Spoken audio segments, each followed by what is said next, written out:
mengikuti Rasulullah SAW dan kita melaksanakan sunnahnya, menjauhkan perbuatan bid'ah. Kemudian ikhwani fiddin, azakumullah, yang terakhir yang ingin saya sampaikan kepada antum sebagai penutup dari kajian ini, bahwa agama Islam ini dibangun di atas dua. Perhatikan, antum catat bahwa agama Islam dibangun di atas dua prinsip. Dinul Islam mabniun ala aslain. Bahwa agama Islam dibangun di atas dua prinsip. Prinsip yang pertama, alla na'budu illallah wahdahu la syarikalah. Tidak boleh kita beribadah melainkan hanya kepada Allah saja dan tidak sekutu bagi Allah SWT. Prinsip yang pertama dari agama ini, alla na'budu illallah wahdahu la syarikalah. Tidak boleh kita beribadah illallah, alla na'budu illallah.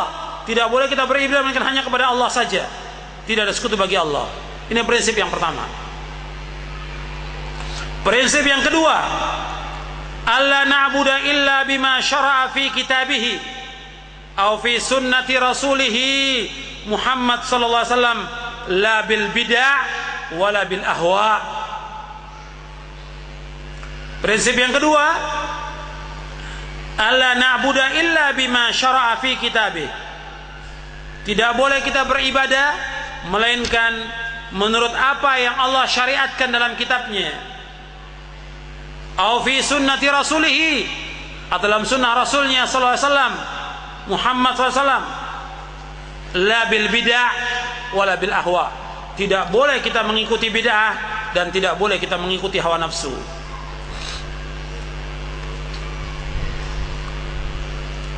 Ini perhatikan bahwa Islam dibangun di atas dua prinsip. Prinsip yang pertama apa? Tidak boleh kita beribadah melainkan hanya kepada Allah saja, tidak sekutu baginya. Sebagai konsekuensi apa? Asyhadu an la ilaha illallah.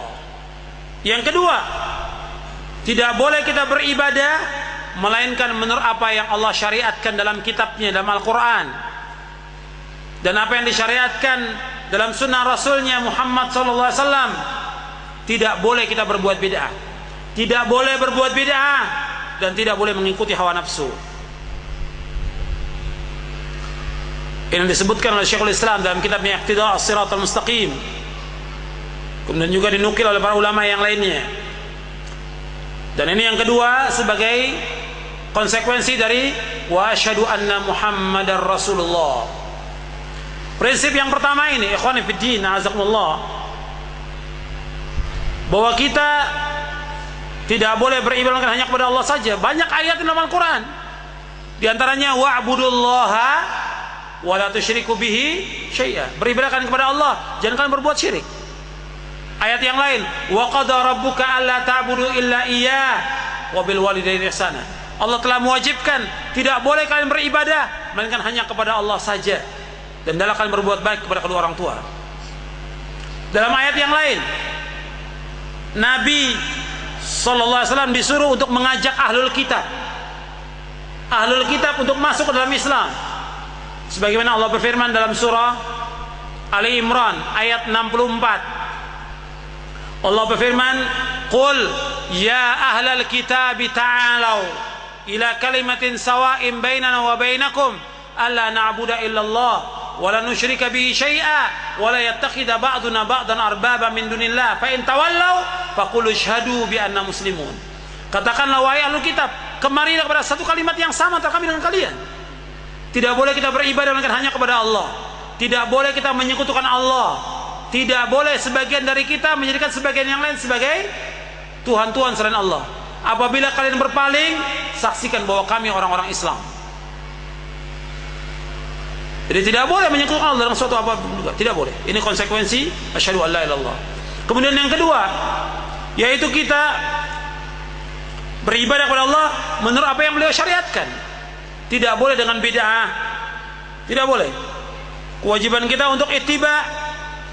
Sebab bid'ah itu yang dilakukan tertolak. Man ahdatsa fi amrina hadza ma laysa minhu fahuwa raddun. Barang siapa mengadakan sesuatu yang baru dalam agama kami, maka tertolak. Dan kita diperintahkan oleh Allah untuk mengikuti. Allah berfirman dalam surah Al-A'raf ayat 3. Dalam surah Al-A'raf ayat 3, "Ittabi'u ma unzila ilaikum min rabbikum wa la tattabi'u min dunihi awliya qalilan ma tadhakkarun." Hendaklah kalian mengikuti apa yang diturunkan kepada kalian dari Rabb kalian. Jangan kalian mengikuti selain Allah sebagai wali. Sedikit kalian ingat. Dan juga ayat dalam surah Ali Imran ayat 31 tentang wajibnya kita ittiba.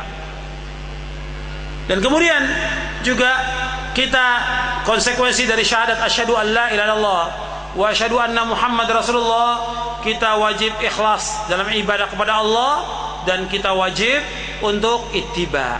Ini dua syarat diterimanya ibadah kita.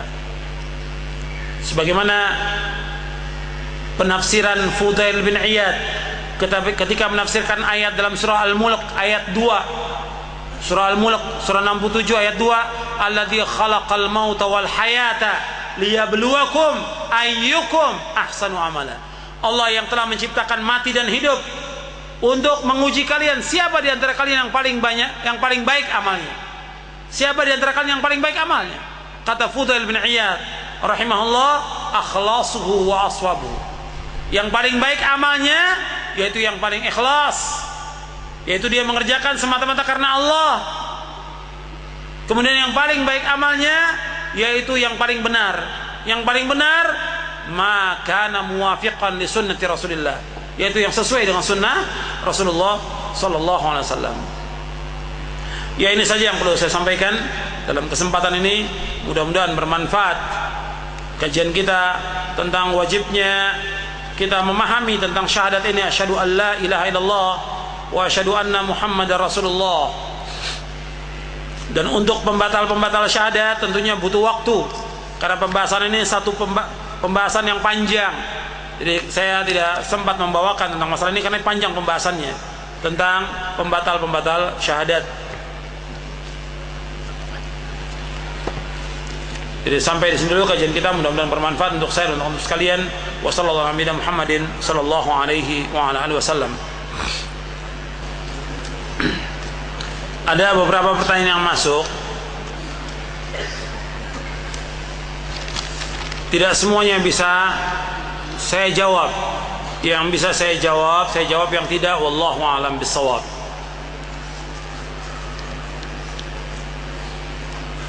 Tadi disebutkan bahwa pintu surga itu ada 8. Bukannya yang diketahui itu adalah 7. Yang bersabda bahwa pintu surga 8 Rasulullah. Jadi jangan ditolak dengan perkataan orang banyak. Nabi mengatakan, barang siapa yang mengucapkan asyhadu an la ilaha illallah wahdahu la syarikalah wa asyhadu anna Muhammadan abduhu wa rasuluh, sesudah dia wudu, maka Allah akan buka abwabul jannati tsamaniyah. Jelas nasnya riwayat Muslim. Allah akan bukakan padanya futihat lahu abwabul jannati tsamaniyah. Allah akan bukakan pintu surga yang 8.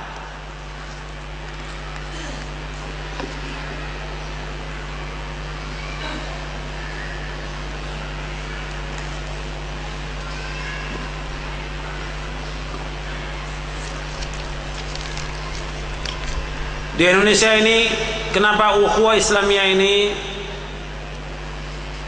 terbengkalai? Di sini disebutkan carut marut karena gara-gara perbedaan pendapat. Padahal mereka mengucapkan 2 kalimat syahadat, sholat dan yang lainnya, haji. Ya, sebab yang paling pokok mereka tidak memahami Islam dengan benar. Kewajiban kita untuk memahami Islam dengan benar, yaitu kewajiban kita memahami Al-Quran dan Sunnah menurut pemahaman para sahabat, pemahaman salafus saleh wajib. Jadi kita harus mengembalikan umat ini kepada pemahaman yang benar. Kita wajib mengembalikan umat ini kepada agama yang benar, agama yang telah dilaksanakan oleh para sahabat Rasulullah SAW.